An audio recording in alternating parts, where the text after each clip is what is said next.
Original Contribution by William J. Kelly for course number LEAD 6403, August 29th, 2022.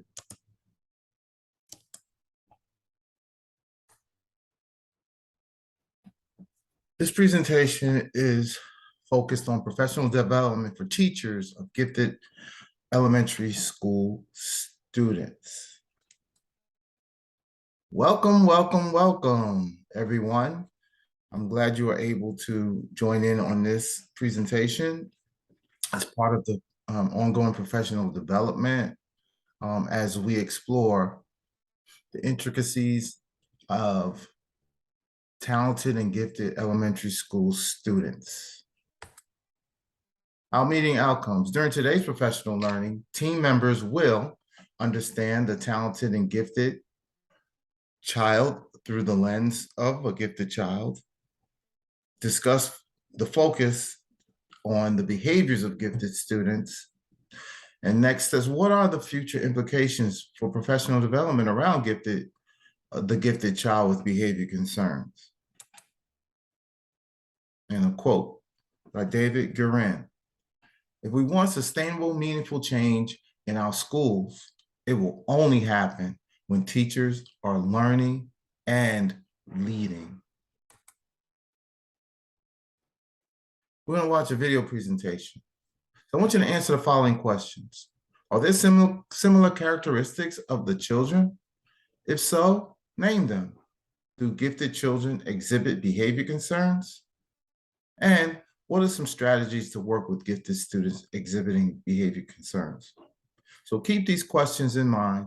Take notes as we view this video presentation.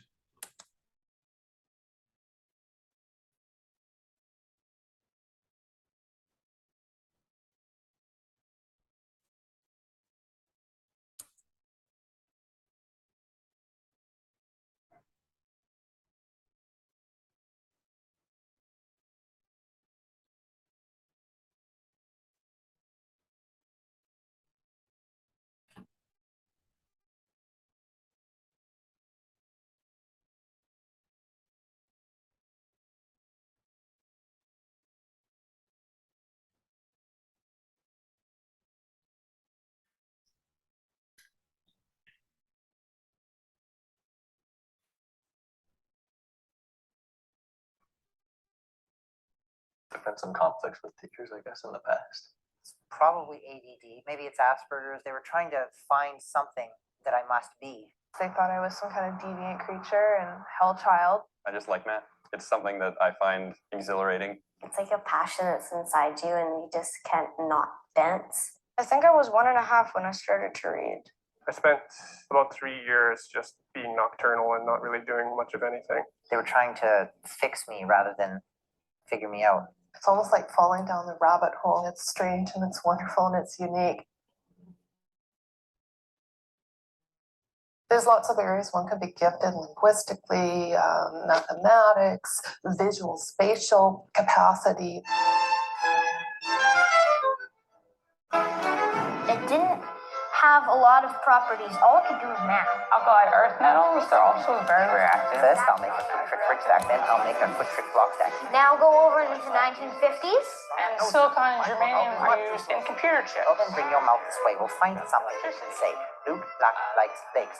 What we know for sure is the higher the abilities and the quote-unquote giftedness, the more the child or the adult responds to stimuli, and stimuli stays with them longer. I've got a whole bunch of these like books that are filled with science or history and stuff like that, just because I find that more interesting than everything else. I knew I was inquisitive. It's like, and I didn't seem so much inclined to go out and play and stay in and read a book. It's really fun for me to learn something like Italian or like math. So I want to do it. It's as simple as that. What they are is they're very neurologically atypical children. So their experience, their perception, their way of processing is uncommon and extraordinary. I've always been good at numbers since I was like 1. It really just feels like familiar. Some gifted kids are omnibus. They manifest as gifted right across the board. Other gifted kids may manifest or show to us gifts in certain areas and may be weaker in other areas. There's this, chaos, this car crash and a blender going on up here that has to come out the end of the pen, and it won't focus. There's two diagnoses that are on the uprise, and one is bipolar disorder, and another diagnosis that has really been on the upswing for a whole lot of reasons, medical and social and political, is anything on the autism spectrum. They were just picking things that they could try to match up my qualities with, and so I saw like 4 different psychologists try to figure it out. Giftedness is no longer funded in many states in the US, and in British Columbia, there's no longer special funding for giftedness. So parents will actually be somewhat okay with another kind of diagnosis if it means that that child will get the kinds of supports they need. In grade 4, I sort of started earlier. I was getting these really bad stomach aches. I was starting to miss school, for a week at a time, then a month at a time. It's a struggle. And a lot of teachers think that, oh, this is the bright kid, they're just going to be fine on their own. And there's really a lot going on. This kid has a problem. Something is wrong with him. We don't know what to do with him. There's like nothing to diagnose. It's a completely unique thing. So here is this medication.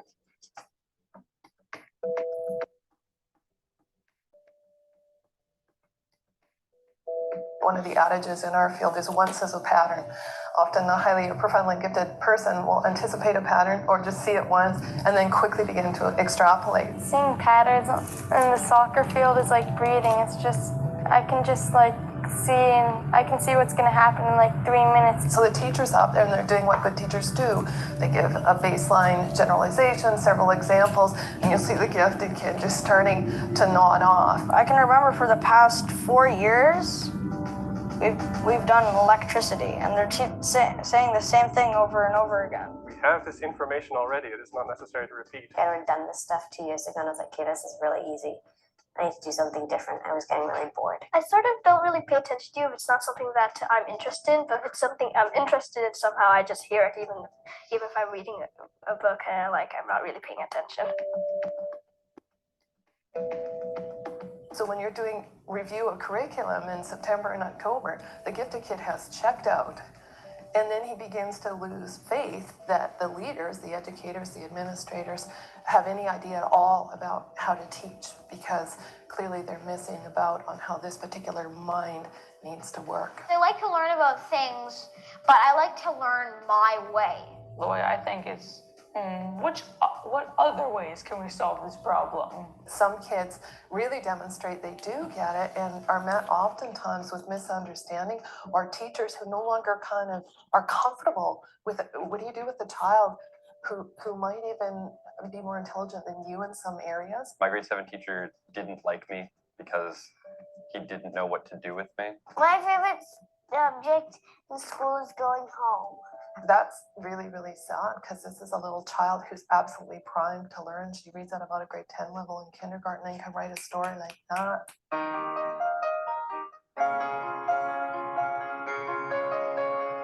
The whole notion of what is a peer.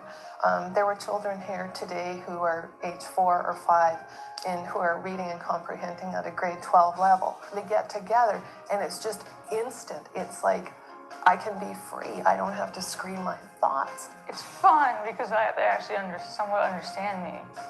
Or we can connect. They can sort of understand most of what I'm saying, because some of the other people will just sit there and be like, okay, I heard you were saying words, but what did you say? To meet someone else that can function at their level is just a huge excitement.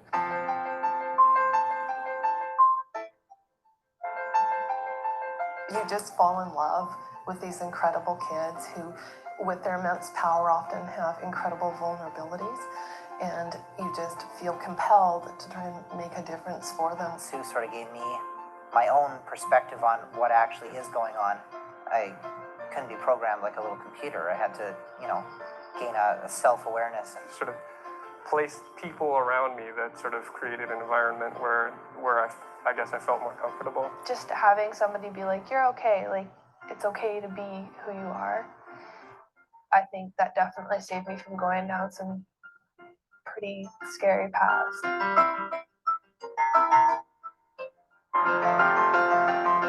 They're highly motivated as a group of individuals to contribute and to make a difference, which runs sort of counter to what some people think about the egotistical genius. I'm really interested in teaching, so if I can do that as well as continue to make art. And eventually what I would like to end up doing is using my art to sort of communicate to people about nature and maybe help influence trends. Try and solve humanity's problems, like you design a cure for cancer. You can't lose this wonderful aspect of humanity that just wants to contribute and to make a difference. Like, it really needs to matter to all of us. You know, I want to do it all, right? There's so much stuff to do. It's, you know, palette of human experience is so broad.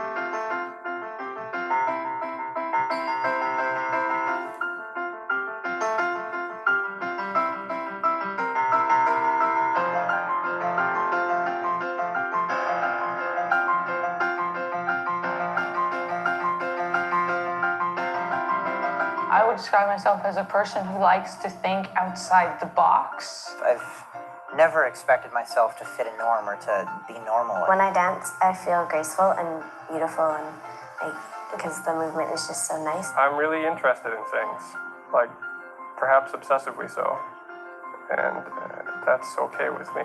There's a lot of talk of IQ scores and achievement, but that really doesn't get to the core of what being gifted is. I'm happy with who I am today, even though it came about in a strange way.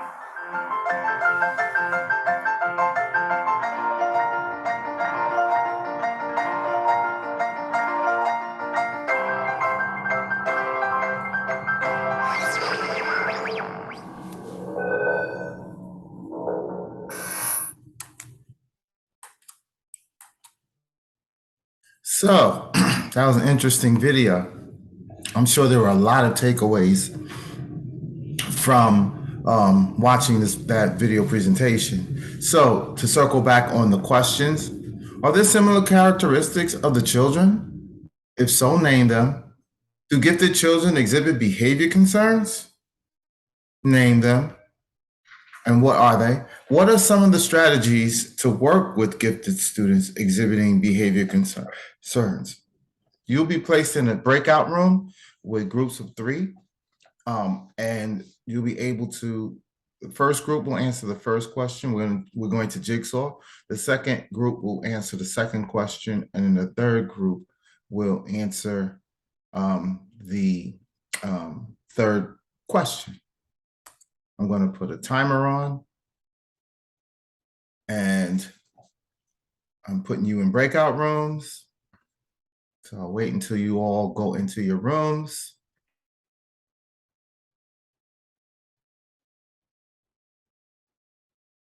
And I'm going to start the timer right now.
So welcome back. I know you have a lot of discussions.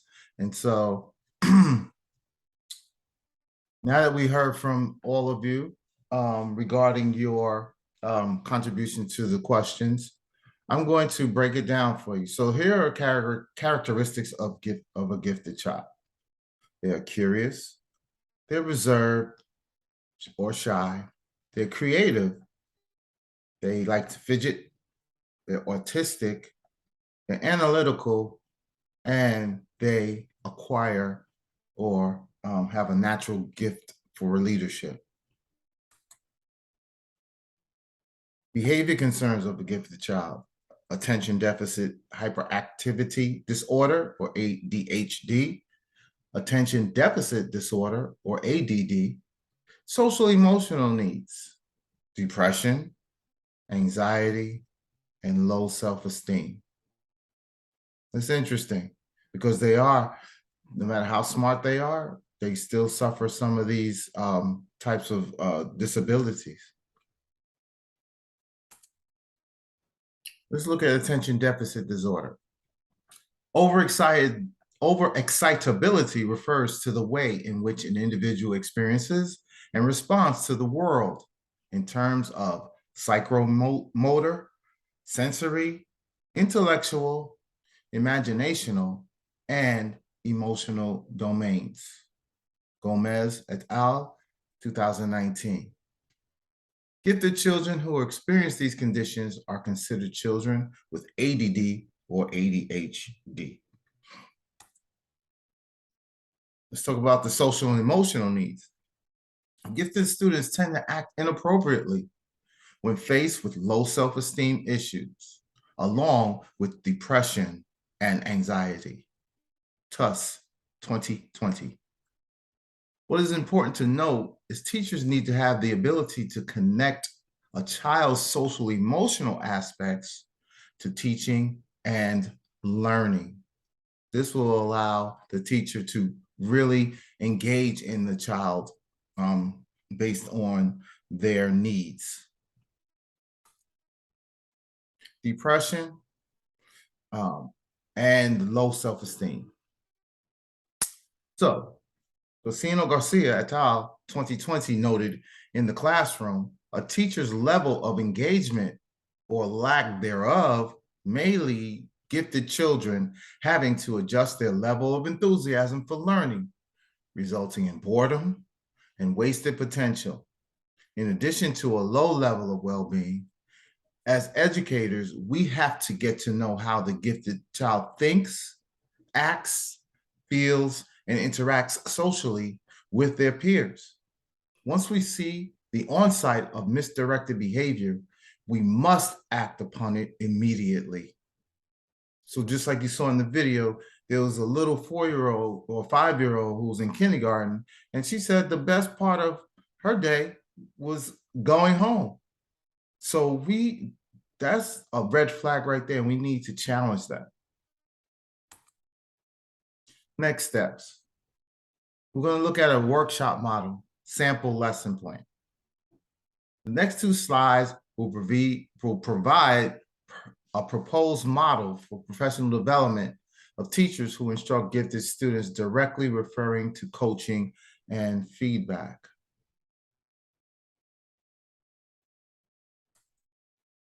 So this is a directed teacher lesson plan. And so the objective is the benefits of coaching and feedback. How does coaching and feedback work in the workplace? Students will be able to identify, construct meaning, and give examples of coaching and feedback by the conclusion of this lesson. So I'm the presenter, and I'm proposing how you should coach and feedback your students. So how will you engage students in the learning is a question.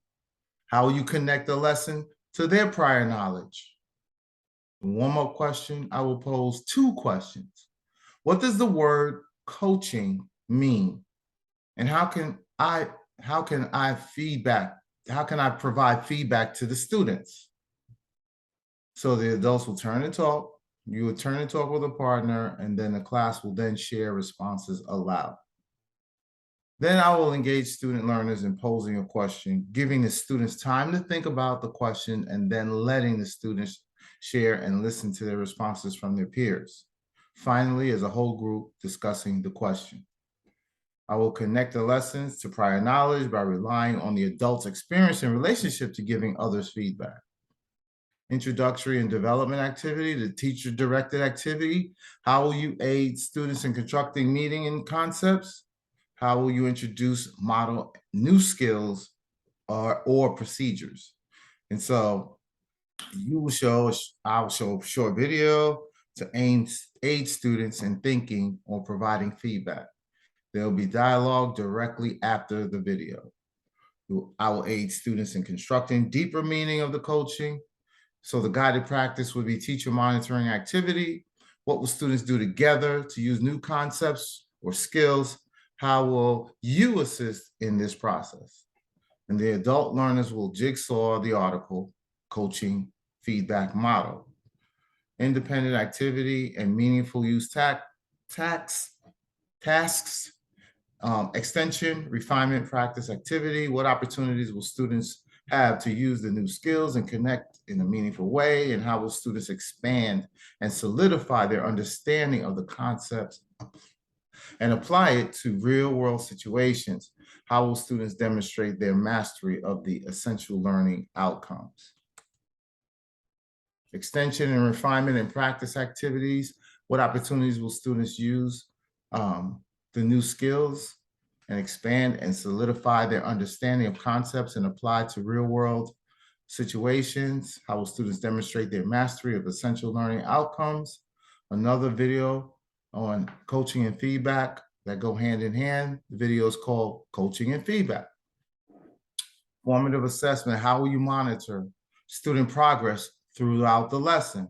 The goal of formative assessment is to monitor students' learning and provide ongoing feedback that can be used to improve teaching and by students to improve their learning. The next activity will require role playing, where there will be peer-to-peer coaching. For me, the facilitator, and the adult learner will be the one receiving the feedback. And then the summative assessment, how you ensure all students have mastered the identified indicators. How will you assess the learning daily? How will you assess the learning at the end of the unit? So I will not use summative assessments for this lesson. The goal of the summative assessment is to evaluate students at the end of the instructional unit by comparing it against some standard or benchmark. However, I can monitor students' mastery by observing their behavior throughout the lesson via dialogue and participation. The closing activity, how will I assist in reflecting upon what the learner learned and are preparing for tomorrow's lesson? What homework will be assigned to help practice and prepare or elaborate on a concept or skill that was taught? And so I will close the lesson by having the adult learners go back into the classroom, provide physical as well as verbal feedback. The homework assignment is to bring back evidence of written feedback from samples of student work. We will then have dialogue regarding student reaction to the feedback. So that's a sample of what a lesson, a formative lesson can be if you are engaging other educators in your building regarding how coaching and feedback has a direct impact on student learning and achievement.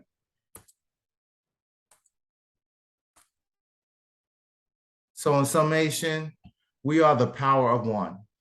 Change is inevitable, but transformation is by conscious choice. Heather Amara, Heather Ash Amara. So it's important that we understand that in order to change and transform and work with gifted children, we have to be able to be the change agents that we are. And teachers are leaders. And so on that note, this ends our PowerPoint presentation of our workshop today. And if there are any questions, I will take them at this time. If not, I want to thank you for your participation, and I want you to continue as we continue down these series of workshops, understanding the talented and gifted child. This ends my presentation for the course 6403. Thank you for your time. Have a great day.